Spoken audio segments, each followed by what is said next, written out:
Gente, consumidores, vocês querem primeiro pró ou primeiro contra? Eu gostei dessa proposta. É, muito boa, né? Gostei também. Brrr, que rufem os tambores. Eu Pró ou acho que contra? contras são mais surpreendentes. Então vamos lá. Abre-se a Boa, caixa de Carol. Pandora. Abre essa caixa de Também tô nessa. Pandora. Também tô nessa. Os contras ainda estão martelando aqui na cabeça. Gente, mas Pessoal, tudo na eu tô vida pensando. tem pró e contra. É, Normal. eu tô. Primeiro contra. Do ponto de vista de consumo, ela ainda é uma energia que de fato está restrita a um setor da sociedade, né? A energia fotovoltaica não é para o bolso de qualquer um. Nesse ponto, no momento, no Brasil, ela ainda é uma energia muito excludente, bastante mesmo. Queria até dar um ponto que eu não sei se vocês já pesquisaram naquele site da Greener que a gente falou, que eles mostram qual é o valor do quilowatt-pico, enfim. E aí um sistema mínimo mesmo, com mão de obra, obviamente, instalação, geração, o kit gerador, o material, ele varia entre 15 e 20 mil reais. Então, assim, não é qualquer um que tem isso no bolso. E esse é o mínimo, porque hoje a gente trabalha também com equipamentos que custam 500 mil reais, só o equipamento, sabe? Então, oi. Se há um interesse público de uma cidade, ou então até mesmo de um estado, em financiar essas obras para instalações públicas mesmo, para escolas, hospitais, etc., haveria alguma forma de fazer esse preço ser menor, de negociar? Isso acontece no Brasil? Seria alguma forma de reduzir esse valor e tornar mais acessível? Vamos lá, eu vou falar em relação ao equipamento. Quando uma empresa ela faz uma cotação, ela pode trabalhar com alguns tipos de equipamentos. Nós temos no mercado hoje em dia, por exemplo, o melhor deles é o Fronius, de origem alemã.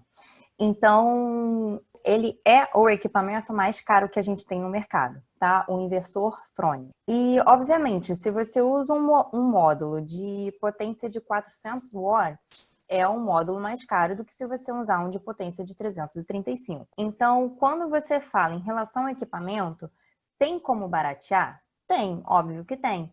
Eu posso usar, por exemplo, um inversor Growatt, né, que é um inversor com custo-benefício mais baixo, ou melhor, um melhor custo-benefício. Mas, assim, a gente fala muito em questão de qualidade, de manter a qualidade. Obviamente que você sabe que comprar uma bolsa da Gucci não é a mesma coisa que você comprar uma bolsa ali da feirinha, né? Obviamente, a bolsa da Gucci a gente paga para durar muito mais. Então, sempre tem essa questão de equipamento, tá? Que você pode realmente baratear o equipamento. Existe no Brasil uma visão, mercado fotovoltaico, que ele é voltado para facilitar a inserção da rede de quem quiser investir em geração própria. Esse foi o modelo político que o Brasil adotou para incentivo à fonte renovável. Essa é a visão que o Estado tem das chamadas microgerações. Hoje no Brasil a gente fala microgeração até 5 megawatts em biomassa, ou eólica, ou solar. Então existe uma regulamentação da ANEEL que permite que qualquer pessoa física ou pessoa jurídica no Brasil, nesse limite de geração, tenha direito de se conectar na rede e usufruir da regulamentação do net metering, quer dizer, você joga para a rede e depois você usa essa energia. Então, esse é o modelo de inserção de renováveis que o Brasil fez a escolha. Esse modelo, ele tem algumas vantagens, que é, pura e simplesmente, você dá para o mercado a opção de se autorregular. E você tira do poder público a necessidade de você investir. Então, se tem um recurso para investir em energia renovável, eu não preciso gastar esse recurso público. Eu posso gastar ele em educação, em saúde, enfim, onde seja necessário.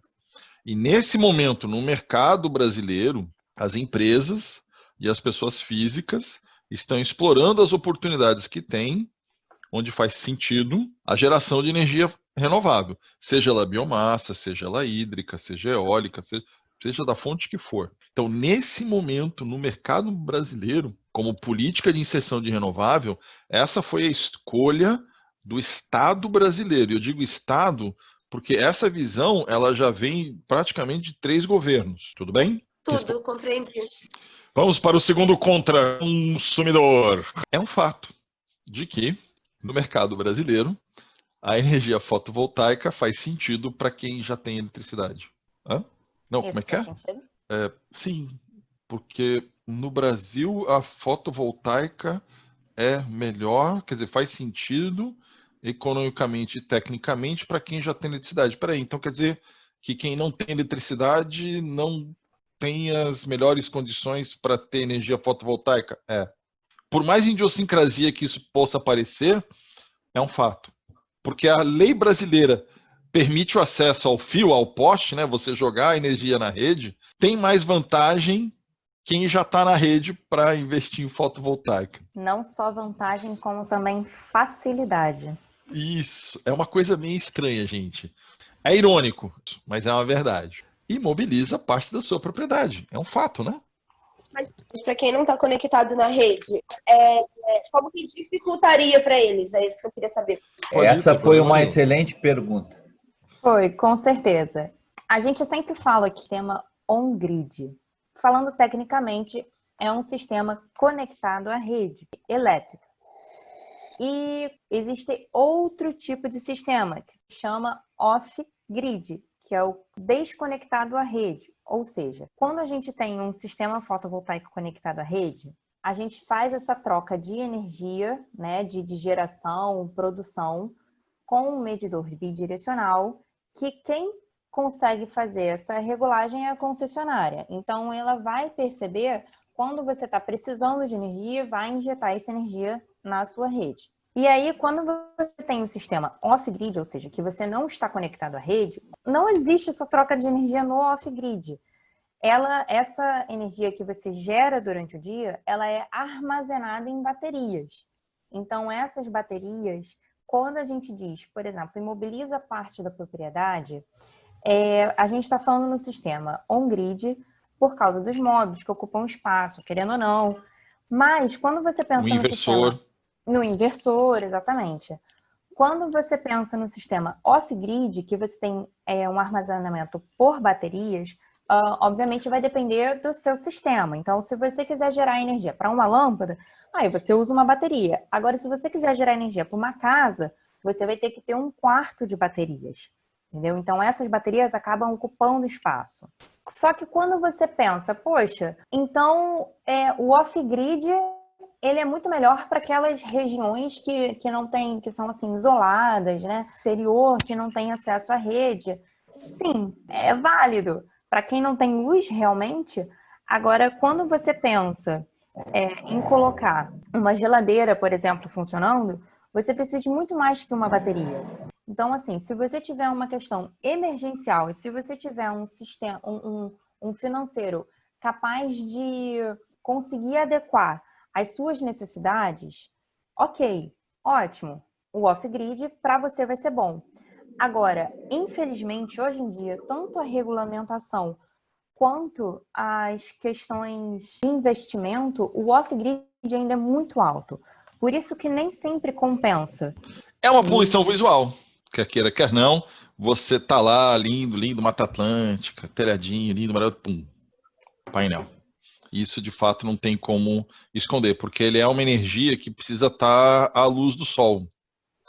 E, finalmente, isso é um problema complicado, porque nem sempre você tem o espaço que você precisa para poder atender a sua demanda de energia. Isso fica muito claro quando você entra em prédio de apartamento. Então, assim, especialmente em estruturas de moradia vertical, se cada um dos imóveis querer fazer fotovoltaica, esquece.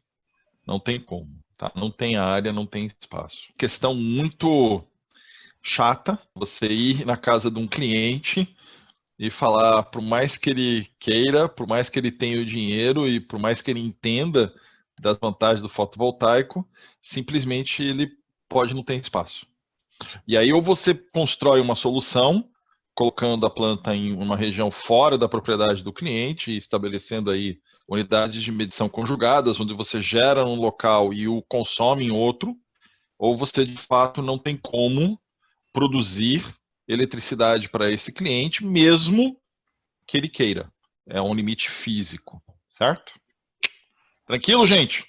Posso complementar a sua fala? Lógico que sim. Essa questão de espaço compatível também, ela é só para tirar um pouco desse estereótipo da cabeça de vocês. Ah, então eu nunca vou poder instalar em condomínio. Ou é só prédio que não dá para instalar. Enfim, eu vou dar 2 exemplos diferentes. Primeiro, quando o condomínio tem cobertura. A cobertura, ela é própria, ela é de uma pessoa, ela não faz parte do complexo do condomínio. Então, assim, se a pessoa quiser instalar na cobertura, ela pode. Vai ser a geração dela. Quando você pensa em questão do condomínio, por exemplo, que está ligado à bomba, o elevador, as lâmpadas dos corredores, você tem que pensar na área comum do prédio. Mesmo que tenha uma laje inteira, talvez esse espaço da laje não seja compatível com o consumo do prédio. Tranquilo, gente? Podemos passar para o lado pró do consumidor ou não? Por favor, Sim. por favor. Ninguém aguenta mais, né? Ninguém imaginava que tinha tanto contra assim. Não, tranquilo, pô. Faz parte. A gente está até sendo bonzinho, vô. Não, a gente tá sendo real. A gente está sendo mal, a gente está sendo... Não, real. Real Nada disso certa. Real é a palavra É- certa. A gente não está fingindo tranquilo. nada. Não estamos nem dourando e nem pegando pesado. São fatos. A fotovoltaica, gente... Olha, por exemplo, além de todas as coisas ruins do mundo, saiu da casa de Pandora também a esperança. Então tá tudo certo. Ai, que lindo! Exatamente. Arrasou. E, ó, primeiro pró é que assim, a fotovoltaica, mesmo que você esteja em um local remoto, que não tem infraestrutura praticamente nenhuma, você pode instalar. Por ela ser uma tecnologia muito estanque, ela possibilita que você coloque praticamente em qualquer ambiente. Então, esse é um ponto pró muito bom. Que onde ela tem área, você vai conseguir instalar. Não tem chance de você não achar um equipamento que não se adapte. Você vai encontrar. Dá a possibilidade do consumidor gerar a sua própria energia. Porque hoje em dia é uma das poucas tecnologias que você consegue ter independência energética. É um fato. Eólica, mas é complicado, porque você tem pouco equipamento no mercado para pequeno porte, né? Biomassa, poucos proprietários têm biomassa suficiente para poder plantar, colher e produzir. Só quem realmente tem produção agrícola, por exemplo, que aí é outro 500. A fotovoltaica te oferece essa realidade de você, de fato, tornar-se energeticamente independente. Isso é um pró que não tem preço. Baixíssima manutenção. Imagina se a única manutenção que eu tivesse que fazer no meu carro seria lavar ele a cada 6 meses. Não tem que trocar óleo, não tem que verificar a vela, não tem que fazer revisão dos 1000 quilômetros. Não. Uma lavadinha, água e sabão. 6 meses, tá bom. Beleza. Certo? O bom é que todos os equipamentos que você usa, eles são certificados pelo Inmetro. Então, assim, você tem o conforto e a garantia de que aquele equipamento vai durar. Você, de fato, tem uma redução no valor da conta de energia. É grana, estamos falando de dinheiro. Lembrando que não zera nunca, ok? Ah, sim. Está escrito redução, não é zeração, né? Exatamente. Redução não é zeração, exatamente. Mas assim, é uma das energias renováveis que você consegue traduzir a energia em ganho financeiro. Há uma relação direta entre a energia que você produz e um valor em dinheiro para essa geração. E algumas energias, essa relação nem sempre é bem clara, né? E a fotovoltaica ela é. Então o consumidor consegue tomar uma decisão muito acertada de quando que ela faz sentido. Você toma uma decisão muito clara. Eu vou fazer por quê? Porque a minha relação custo-benefício é essa, eu aceito essa taxa de remuneração e eu entendo o business de por que eu estou investindo meu dinheiro nisso. Ela é uma energia transparente, né, Marcos? Que nos dá capacidade de tomada de decisão, né? Sim. E essa capacidade de você poder tomar uma decisão é muito boa. Especialmente quando você fala com um cliente CNPJ. Exatamente isso que eu ia falar. Eu ia fazer uma comparação entre um residencial, um TF e uma pessoa jurídica. A pessoa física, ela tem um payback entre 4 anos e meio. Quando a gente fala de uma pessoa jurídica, essa vantagem é muito melhor. Ou seja, você tem um payback de 2 a 3 anos e meio. Então, compensa muito para a pessoa jurídica nessa questão de redução. Falou, Milton, ele tem um posicionamento bastante claro de por que ele está adotando essa solução. E isso, gente, tira muita dúvida do administrador, porque o administrador ele responde para a empresa, ele responde pelo capital que ele está querendo, ele está fazendo essa opção. E isso não tem preço. Mas por que a pessoa jurídica tem essa vantagem? Lembra quando a gente mostrou a pesquisa da Greener que quanto maior o sistema gerador, menor o custo unitário. Pensa como se fosse uma espécie de atacado varejo. Varejo, exatamente essa é a minha ideia, você pegou. Exatamente. Isso. Pegou a ideia, então, leu meu pensamento aqui. Exatamente. O custo vai ser menor e também ajuda o fato de ele ter uma conta maior, porque aí o impacto financeiro vai ser mais significativo. Na verdade, as taxas para as pessoas jurídicas são extremamente altas. Eles pagam muito mais do que a gente. Basicamente o que a gente já falou até agora, né? Isso. E assim, se tem uma das coisas que é legal no setor de energia é que, enfim, quanto pior a bandeira, melhor os negócios, né? Quanto mais cara a energia elétrica, mais vai bombar o mercado fotovoltaico. Enfim, a gente não deveria ficar feliz com a desgraça alheia. Não. A desgraça alheia é bom para os negócios. Uns choram, outros vendem um lenço.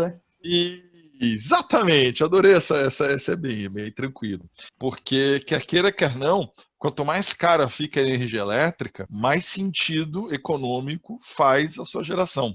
Aí você pensa, quem instalou o sistema fotovoltaico antes de criarem as bandeiras? Hoje em dia ele não sabe o que vocês estão falando, né? Se ele obteve a sua emancipação energética, ele se descola do comportamento do mercado. Se você olha isso para o futuro e você vê que o mercado está ficando mais tranquilo ou mais complicado, e aí você pode fazer um investimento hoje que vai te tirar do risco futuro, certo? Então esse é um pró para o consumidor muito forte também. Você poder evitar risco futuro, ok? Eu acho que esse foi o último benefício, né? Tem valorização do imóvel. De fato, quando você for vender a sua casa, você fala, e essa casa, ela tem independência energética, aí você pode aumentar o preço do imóvel na venda. Valor agregado, exatamente.